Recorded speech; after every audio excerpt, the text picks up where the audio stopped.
Shalom saudara-saudara yang dikasihi Tuhan. Kita bersyukur untuk hari yang baik yang Tuhan berikan kepada kita. Ketika kita masih mempunyai saudara-saudara seiman dalam hidup kita, kita patut bersyukur kepada Tuhan.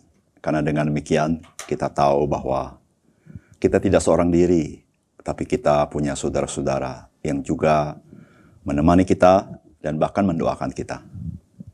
Salam jumpa dalam program Tuhan adalah Gembalaku. Hidup bergereja atau hidup dengan saudara-saudara seiman di tengah-tengah dunia ini seringkali menimbulkan kesulitan demi kesulitan. Kesulitan terjadi karena kita banyak dipengaruhi oleh pergaulan di dunia ini yang seringkali kita terapkan di dalam kehidupan bergereja atau kehidupan dengan saudara-saudara seiman. Tidak mengherankan bahwa pengaruh dunia bisa lebih besar kepada cara berpikir kita. Karena dalam kegiatan kita ada banyak relasi-relasi dengan orang-orang di dunia ini. Sehingga seberapa jauh firman Tuhan mempengaruhi hidup kita, begitulah kita bersikap dan bertindak. Inilah akan kita renungkan dari firman Tuhan hari ini yang terambil dari Matius pasal 23 ayat 1 sampai 12. Maka berkatalah Yesus kepada orang banyak dan kepada murid-muridnya, katanya, ahli-ahli Taurat dan orang-orang Farisi telah menduduki kursi Musa. Sebab itu turutilah dan lakukanlah segala sesuatu yang mereka ajarkan kepadamu, tetapi janganlah kamu turuti perbuatan-perbuatan mereka, karena mereka mengajarkannya, tetapi tidak melakukannya. Mereka mengikat beban-beban berat, lalu meletakkannya di atas bahu orang, tetapi mereka sendiri tidak mau menyentuhnya. Semua pekerjaan yang mereka lakukan hanya dimaksud supaya dilihat orang. Mereka memakai tali sembayang yang lebar dan jubah yang panjang. Mereka suka duduk di tempat terhormat, pada perjamuan, dan di tempat terdepan di rumah ibadat. Mereka suka menerima penghormatan di pasar dan suka dipanggil rabi. Tetapi kamu janganlah kamu disebut rabi, karena hanya satu rabimu dan kamu semua adalah saudara. Dan janganlah kamu menyebut siapapun bapa di bumi ini, karena hanya satu bapamu, yaitu Dia yang di sorga. Janganlah pula kamu disebut pemimpin, karena hanya satu pemimpinmu, yaitu Mesias. Barang siapa terbesar di antara kamu, hendaklah ia menjadi pelayanmu, dan barang siapa meninggikan diri, ia akan direndahkan, dan barang siapa merendahkan diri, ia akan ditinggikan. Saudara-saudara yang dikasihi oleh Tuhan, apa yang kita baca dari firman Tuhan pada hari ini adalah perkataan Tuhan Yesus kepada banyak orang dikatakan dan kepada murid-muridnya. Dan apa yang Tuhan Yesus katakan kepada mereka adalah terkait dengan kehidupan religius dan pemimpin-pemimpin agama yang tidak patut diteladani dalam kehidupan orang banyak, apalagi kehidupan murid-murid Tuhan. Pada bagian yang pertama yang akan kita renungkan dari begitu panjang pengajaran Tuhan Yesus ini, kita ambil dari ayat 1 sampai 12. Ini terkait dengan bagaimanakah sebenarnya relasi kita satu sama lain di dalam kehidupan bergereja.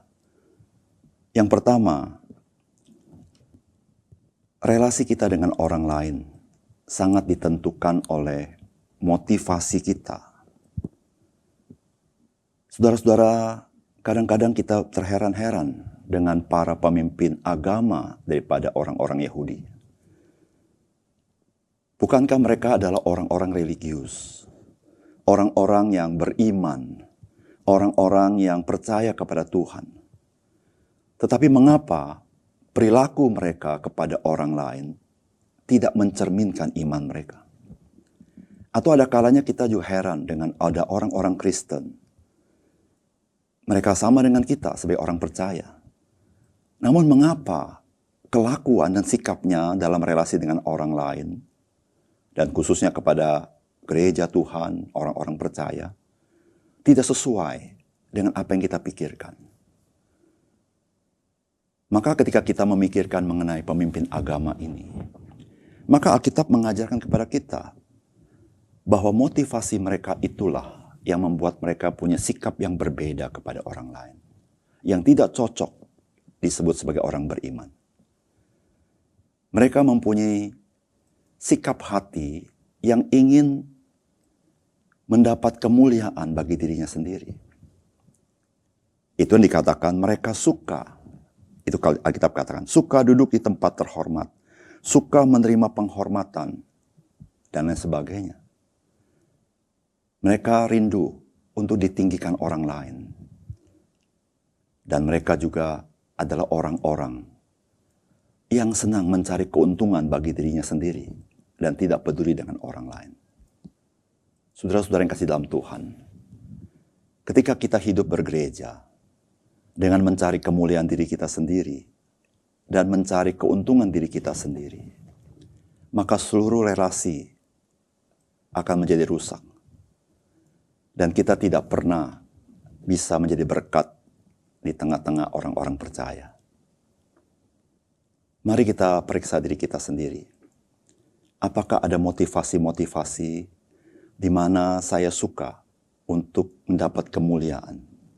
Atau saya selalu ingin mencari keuntungan dari gereja Tuhan atau dari orang-orang percaya?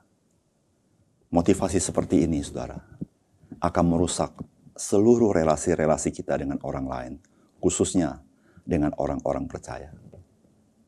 Mari tinggalkan motivasi seperti ini, supaya kita boleh menjadi berkat bagi orang lain. Yang kedua, saudara-saudara, Tuhan Yesus mengajarkan kepada kita bahwa orang-orang percaya adalah saudara-saudara kita di dalam Kristus. Oleh karena itu Tuhan mengatakan bahwa janganlah kamu disebut rabi. Janganlah kamu menyebut siapapun bapa di bumi ini. Janganlah kamu disebut pemimpin. Maksud Tuhan Yesus adalah, janganlah di antara kita suka, ingin, merasa lebih tinggi daripada orang lain sebagai saudara seiman. Tuhan Yesus mengajarkan kepada kita bahwa kita ini bersaudara satu sama lain. Sehingga saudara-saudara yang kasih dalam Tuhan, kita selalu memiliki rasa kasih kepada saudara seiman. Kita selalu memiliki rasa hormat kepada saudara seiman. Baik pendeta, baik orang Kristen jemaat, kita sama-sama tunduk kepada Yesus Kristus. Kita sama-sama tunduk kepada kebenaran. Tuhan kita, dialah rabi kita, dialah guru kita. Tuhan Yesus adalah pemimpin kita. Dan Bapa di surga adalah Bapa kita. Yang menjadi sumber kebenaran adalah Tuhan. Yang menjadi sumber kehidupan adalah Tuhan. Yang menjadi sumber kebenaran adalah Tuhan. Yang menjadi sumber otoritas adalah Tuhan. Dan kita adalah umat Tuhan yang saling menghargai, saling mengasihi, saling memberkati. Saudara, jikalau kita sadar bahwa kita adalah saudara-saudara seiman karena Kristus, maka saya percaya kita akan saling menguatkan satu sama lain. Dan kita bisa menerima orang lain dengan rasa simpati dan sangat mendukung satu sama lain. Saudara, kehidupan bergereja seperti ini menjadi kesaksian bahwa kita adalah murid-murid Tuhan Yesus. Bukankah Tuhan Yesus katakan, jikalau engkau saling mengasihi satu sama lain, dunia akan tahu bahwa kamu adalah murid-murid Kristus. Marilah kehidupan bergereja menjadi kesaksian bagi dunia bahwa ada kasih Allah yang hidup di tengah-tengah gereja. Yang ketiga,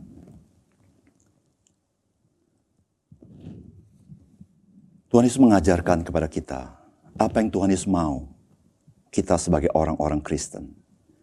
Tuhan menghendaki orang-orang percaya hidup saling melayani.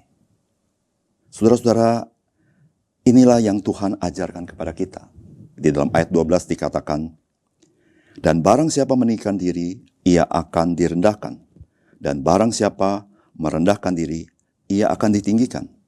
Lalu ayat 11 dikatakan, barang siapa terbesar di antara kamu, hendaklah ia menjadi pelayanmu. Saudara-saudara yang kasih dalam Tuhan, kalimat-kalimat Tuhan Yesus ini bisa dimengerti dengan salah mengerti. Saudara, Tuhan Yesus tidak bermaksud supaya saudara dan saya mempunyai motivasi menjadi terbesar. Tetapi jikalau saudara dan saya mempunyai motivasi menjadi terbesar, maka Tuhan katakan, jangan menjadi terbesar, tapi hendaklah engkau melayani. Saudara yang kasih dalam Tuhan, semangat menjadi yang terbesar membuat kita tidak bisa menjadi berkat bagi orang lain. Tetapi ketika kita mau melayani satu sama lain, disitulah saudara-saudara rahasia, di mana kita membangun orang lain, untuk orang lain pun lebih mengasihi Tuhan. Saudara, jangan tunggu orang lain melayani. Mari kita mulai lebih dahulu. Karena kita meneladani yang Tuhan Yesus lakukan. Tuhan Yesus datang bukan untuk dilayani, tetapi dia datang untuk melayani. Dan sebelum kita melayani dia melayani kita terlebih dahulu. Mari saudara, jangan tunggu, jangan tunda. Jangan mengharapkan orang lain terlebih dahulu melakukan. Mari kita melakukan lebih dahulu. Karena kita tahu, itu yang Tuhan mau. Dan itulah yang memberkati gereja Tuhan. Mari kita berdoa. Bapa surga, terima kasih untuk kebenaran firman-Mu. Biarlah memotivasi kami, supaya kami mempunyai motivasi yang benar. Kami ingin menyenangkan hati Tuhan, bukan untuk mencari kemuliaan. Di tengah-tengah kehidupan bergereja, kami ingin supaya orang lain yang mendapat untung, bukan kami mencari untung bagi diri kami sendiri. Sehingga ya Tuhan, hidup kami yang sudah diberkati Tuhan, sungguh-sungguh memberkati orang lain. Dan kehidupan kami menjadi kemuliaan bagi nama Tuhan. Bapa surga, biar Engkau tolong kami, supaya kami senantiasa memiliki hati yang melayani. Kami tidak menunggu orang lain lebih dahulu, tapi kami lebih dahulu melayani orang lain. Dengan satu kerinduan, supaya Tuhan mau memakai hidup kami menjadi berkat bagi orang lain. Ya Tuhan, terima kasih, karena kami hidup di dunia ini disertai oleh Tuhan, dan juga kami memiliki saudara-saudara seiman. Tuhan, bantu kami menghargai anugerah yang seperti ini, sehingga kami tidak pernah meninggalkan gereja-Mu. Kami bersekutu bersama-sama dengan saudara-saudara seiman, untuk kami dikuatkan dan saling menguatkan, sampai Tuhan Yesus datang kembali. Terima kasih Tuhan, kami serahkan hidup kami hari ini. Dimanapun kami berada, apapun kegiatan kami, biarlah jadikan kami seorang pelayan Tuhan, yang menyaksikan kebaikan Tuhan.